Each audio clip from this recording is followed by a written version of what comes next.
In the words of Rav Kook, the land of Israel is not some external entity. It's not merely an external acquisition for the Jewish people. It's not merely a means of uniting the populace. And it's not merely a means of strengthening our physical existence. In fact, it's not even merely a means of strengthening our spiritual existence. Rather, the land of Israel holds within it an intrinsic meaning. It's connected to the Jewish people with the knot of life. Its very being is suffused with extraordinary qualities. And the extraordinary qualities of the land of Israel and the extraordinary qualities of the Jewish people are two halves of a whole. So Eretz Yisrael is a land of life. It's the land of Am Yisrael, of the Jewish people. And we read in Sefer Tehillim, I shall walk before Hashem in the land of life. What is this land of life? The land of Israel. It is here where we essentially get to have an intimate relationship with Hashem. There's no intermediaries. We are here in the backyard of the palace of the king. Am Yisrael cannot live without Eretz Yisrael. We can't live without the land of Israel. It's like a fish without water. It's our natural habitat. It's the place where we belong. In terms of the tshuva of the spies, as we read in Parashat Shlach, we understand that these group of people came to scat out the land. The tshuva for us in our generation, the tshuva of the sin of the spies back then, is the love of the land. It's making aliyah. Now we understand that human beings have a remarkable way of jumping to conclusions. Human beings judge books by their cover, but we understand also that you can judge a book also by opening it up and seeing what's inside. Science teaches us that when we look at something, the way that we see it has a profound effect based on how it is, what's in my storage house, what's in my brain. We capture the image through the eyes, however, it goes straight into the brain, it's processed in the brain, and depending on my storage house of beliefs and opinions, it's going to change the way that I actually see things. So we understand that unless we adapt a level of Emunah vision, the bigger picture, sort of intertwine and sewn within it the divine intention of why it is that we're seeing what we're seeing, we will have a hard time distinguishing the objective reality. We will interpret it based on our fears, our insecurities. If our emunah is weak, we may see giants, which are really grasshoppers. So we understand here that unless we're able to really fine-tune our emunah vision, we're going to have a hard time looking at Israel from the outside in, as opposed to living here from the inside out. In fact, this group of spies were instructed to do only one thing. They were instructed to scout the land, to take a look at it, to make plans, and in fact, to then send it off to Hashem and trust that Hashem was going to enable them to conquest the land. But they didn't do that.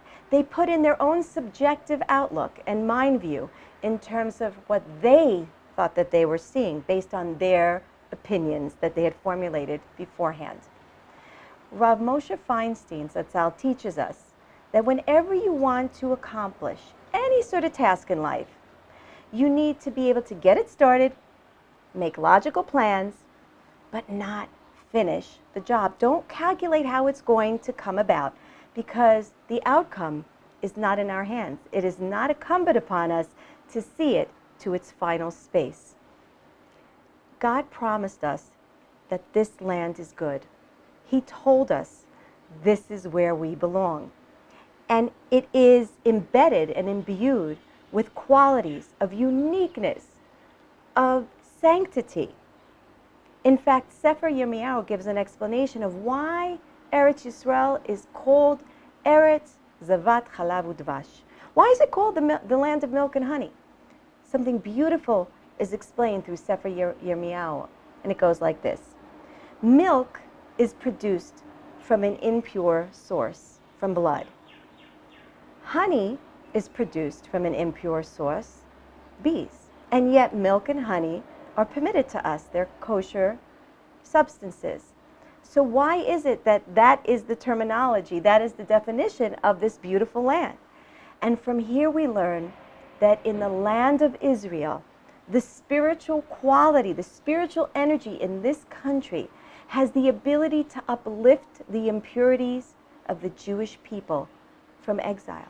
The mentality of exile is transformed. It is elevated right here in this land. So it's impossible to speak about the land of Israel without connecting it to the people of Israel. Likewise, it's impossible to refer to the people of Israel without making reference to the land of Israel. It's purely a match made in heaven, and it's meant to be, and it is here that we belong. It is here that we sense permanence. It is here when we step on the gravel, it is imbued with diamonds. We have a sense of feeling the history of our forefathers.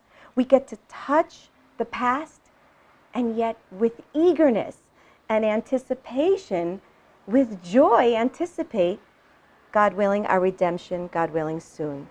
This is our ancestral home. This is ours to inherit. This is the land where we belong. Moshe Rabbeinu prayed 515 times, and today we can come here with a passport.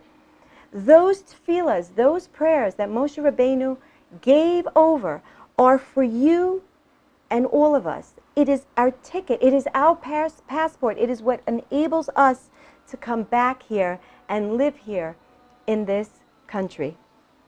This land, like anything else in life, anything worth value, anything worthwhile needs to be genuinely invested in. We need to put effort. We need to make a concerted plan in order to achieve anything of purpose in our lives. And so even here, in order to make the change, yes, it requires effort. Yes, it is a challenge. However, in lieu of not making that effort, in lieu of living a life of comfort and not making the change, we may find ourselves missing the opportunity for achieving great heights, which it can be achieved, most of all here in this land of Israel, because it is here where we're able to achieve great heights. And sometimes we can miss out on that for the sake of comfort and distorted visions of what we think might really be hiding here. But it's a beautiful land. It's our home. Eretz Yisrael is the soul of the Jewish people. It is here where we will greet, God willing, the coming of Mashiach. It is here where we'll be able to witness the hearing of the blowing of the shofar. It is here where we will be able to, God willing, see the building of the Bet HaMikdash. Berachamim gdolim v'gluim, b'mehera b'yameinu. Amen. So come on home.